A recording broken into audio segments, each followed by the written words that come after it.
মরুর দেশ সৌদি আরবে চলছে ক্লাব ফুটবলের উত্তাপ। টানা চতুর্থবারের মতো দেশটির মাটিতে আয়োজিত হচ্ছে স্প্যানিশ সুপার কাপ, যার শিরোপা নির্ধারণ হবে বছরের প্রথম এল ক্লাসিকো দিয়েই।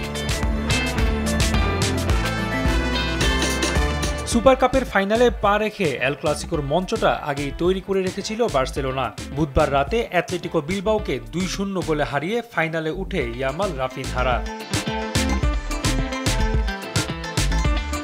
তৈরি করা মঞ্চে অপেক্ষা ছিল কেবল রিয়ালের আগমনের। বৃহস্পতিবার রাতে জেদ্দার কিং আবদুল্লাহ স্টেডিয়ামে সেই কাজটা ভালোভাবেই সারেন এমবাপ্পে ভিনিরা।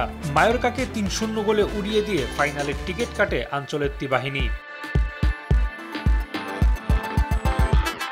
তাতে বছরের শুরুতেই মরুর বুকে দেখা মিলবে ক্লাব ফুটবলের সবচেয়ে জমজমাট লড়াইয়ের। রোববার দিবাগত রাত ১টায় একই মাঠে শিরোপা জয়ের মিশনে নামবে দুদল।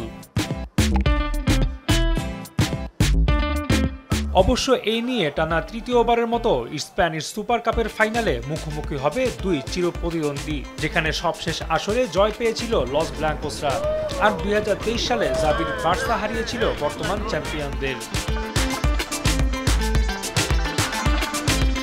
অবশ্য এই জয়ে ভোগান্তিও বাড়ছে আঞ্চলেত্তি শীর্ষদের। চলতি মাসে ৯ ম্যাচ খেলতে হচ্ছে তাদের। ইতোমধ্যে ঠাসা সূচিতে শারীরিক চাপে ভুগছেন জুড বেলিংহাম ও ভালভার্দে, তাতে ইনজুরির সংখ্যাও বাড়ছে দলটির।